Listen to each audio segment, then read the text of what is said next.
Hola, mi nombre es Mafe Corzo, soy psicóloga deportiva del Centro Deportivo Municipal Júpiter Sport. Soy la coach deportiva en el cual llevamos todo el tema de motivación para aquellos abonados que no llegan a tener un ajuste de tiempo, de autoconfianza y tengo aquí a Francia Elena, que es una de nuestras abonadas que ha venido a pedir ayuda en cuanto a la motivación y servicio que tenemos.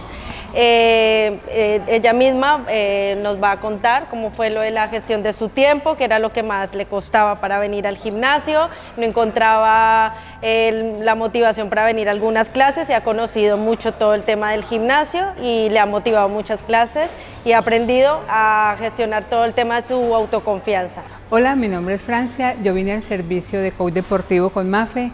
Estuve en la charla, es súper interesante porque yo tenía muchas excusas sobre el tiempo, sobre algunas actividades y ella me ha ayudado a gestionarlo, a tener más autoconfianza.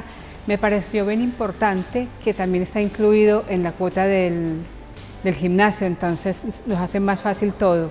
Quiero agradecer porque yo he tenido más motivación, más confianza y he sabido gestionar mis tiempos, no solamente para los ejercicios, sino para otras cosas en mi casa.